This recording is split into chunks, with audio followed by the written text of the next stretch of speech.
Shalom, selamat malam saudara yang dikasihi Tuhan Yesus Kristus. Selamat berjumpa dalam renungan pada malam hari ini. Doa dan harapan saya saudara semua ada dalam keadaan yang baik, sehat, penuh sukacita, dan selalu berlimpah berkat Tuhan. Sebelum kita mendengarkan renungan firman Tuhan, mari kita berdoa. Bapa kami yang maha baik, Bapa yang maha kudus, Bapa dalam nama Tuhan Yesus Kristus, Tuhan dan Allah kami yang selalu ada bersama menyertai kami dalam setiap keadaan dan waktu. Kami bersyukur untuk kemurahan Tuhan, pimpinan-Mu di sepanjang hari ini. Oleh karena kuasa-Mu dan kekuatan-Mu lah kami mampu melewati semuanya. Saat ini kami mau mendengarkan sabda firman-Mu. Urapi kami Tuhan agar kami mengerti dan taat pada kehendak-Mu. Dalam nama Tuhan Yesus kami berdoa. Haleluya. Amin. Saudara yang dikasihi Tuhan, ayat renungan kita pada saat ini terdapat dalam 1 Raja-Raja 15 ayat 11-13. Tertulis demikian. Asa melakukan apa yang benar di mata Tuhan seperti Daud, bapa leluhurnya. Ia menyingkirkan pelacuran bakti dari negeri itu dan menjauhkan segala berhala yang dibuat oleh nenek moyangnya. Bahkan ia memecat Maaka, neneknya, dari pangkat ibu suri, karena neneknya itu membuat patung Asyera yang keji. Asa merobohkan patung yang keji itu dan membakarnya di lembah Kidron. Saudara yang dikasihi Tuhan, seorang anak muda lahir dan bertumbuh di sebuah lokalisasi prostitusi. Dan ia bertumbuh dalam lingkungan yang mentolerir percabulan dan perzinahan.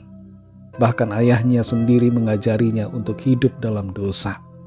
Tapi saat ia mengenal Tuhan Yesus secara pribadi, ia pun menyadari akan keberdosaannya, lalu bertobat dan memutuskan untuk pergi dari situ. Ia berpikir kalau ia terus berada di tempat itu, maka ia akan terus terpengaruh, dan itu sebabnya ia memilih keluar dari lingkungan tersebut dan tinggal di wilayah yang lain. Kita perhatikan bahwa seringkali dalam hidup ini, kita perlu menyingkirkan hal-hal yang menghalangi kemajuan iman dan hidup kita. Semua jerat iman dan penghalang kemajuan rohani kita harus disingkirkan. Kita perlu menjauhi semua macam pencobaan dan godaan dan hidup dalam kebenarannya. Dalam 1 Raja-Raja pasal 15 ayat 11-13 ini, kita membaca Raja Asa melakukan apa yang benar di mata Tuhan. Apa yang sebenarnya ia lakukan? Di sini tertulis bahwa ia menyingkirkan semua hal yang menjadi jerat iman yang ada dalam kerajaannya. Di antaranya adalah ia menyingkirkan pelacuran bakti dan menyingkirkan segala berhala yang dibuat oleh nenek moyangnya, serta memecat neneknya sendiri dari jabatan sebagai ibu suri. Ia juga menyingkirkan patung Asyera dan membakarnya di lembah Kidron. Apa yang dilakukan oleh Asa ini tertulis sebagai sesuatu yang berkenan di hadapan Tuhan. Dia melakukan apa yang benar seturut kehendak Tuhan. Ada beberapa hal penting yang perlu menjadi sikap kita dalam menjalani kehidupan ini. Yang pertama adalah ikuti teladan yang baik dari orang-orang yang ada atau yang pernah hidup sebelum kita. Jangan ikuti teladan yang buruk.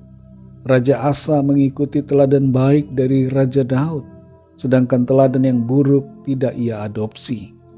Yang kedua, singkirkan segala hal yang menjadi jerat bagi iman kita, yang menghalangi kita untuk bertumbuh dalam kebenaran. Kenali dan identifikasi hal-hal apa saja yang menjerat dan yang dapat membuat kita mendukakan hati Tuhan. Terkadang apa yang kita anggap sebagai sesuatu yang benar, sebenarnya tidak benar dan tidak berkenan kepada Tuhan. Karena itu kenali dengan baik dan singkirkan itu semua. Jangan biarkan berhala-berhala modern menjerat diri kita, seperti kekayaan, popularitas, dan berbagai hawa nafsu serta keinginan duniawi lainnya. Jangan kita ikuti sistem yang salah yang turun-temurun ada menjerat diri kita. Entah itu sikap dan persepsi atau keyakinan yang salah. Jangan pernah merasa sayang untuk menyingkirkan ketidakbenaran dari diri kita. sekalipun untuk itu kita harus berkorban. Singkirkan semua penyimpangan rohani dari kehidupan kita, dan fokuskan hati dan pikiran untuk sungguh-sungguh mengasihi dan menyembah Tuhan. Saudara yang dikasihi Tuhan, kalau kita mau maju dalam iman, maju dalam kehidupan, dan mengalami berkat perkenanan Tuhan, singkirkanlah segala jerat dan penghalang iman dalam hidup ini, dan jadikan Tuhan sebagai pusat dari segala sesuatu, dan berjuanglah untuk setia kepadanya. Iman butuh perjuangan, karena setiap hari kita menghadapi peperangan rohani. Jangan takut atau sungkan untuk menyingkirkan hal-hal yang tidak benar, yang mencoba untuk menjauhkan kita dari kehendak Tuhan. Biarlah hidup kita selalu menyenangkan hati Tuhan dan menuruti apa yang menjadi kerinduan Tuhan atas kita. Mari kita berdoa. Terima kasih Tuhan, kami bersyukur untuk firman-Mu yang sudah kami dengar. Kami mengerti akan kerinduan hati Tuhan, yaitu supaya kami hidup benar seturut dengan kehendak-Mu, tidak mendukakan hati-Mu.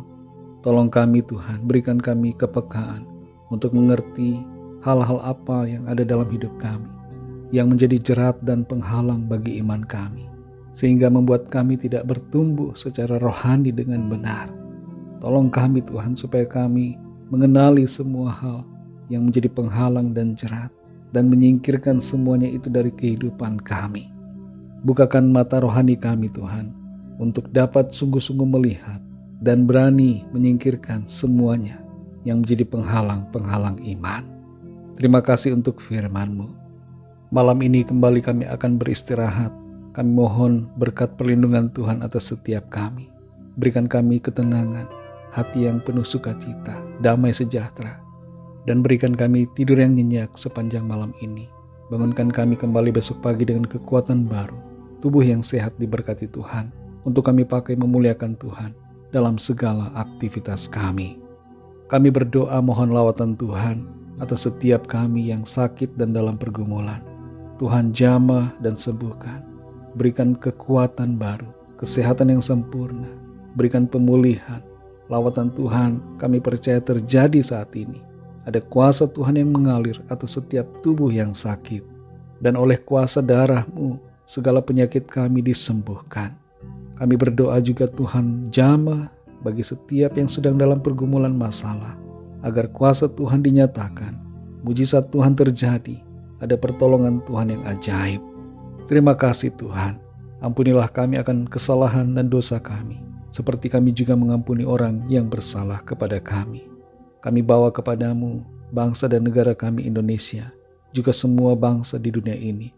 Lawatlah ya Tuhan, curahkanlah roh-Mu, sehingga setiap orang dari segala bangsa percaya kepadamu dan terima anugerah keselamatan.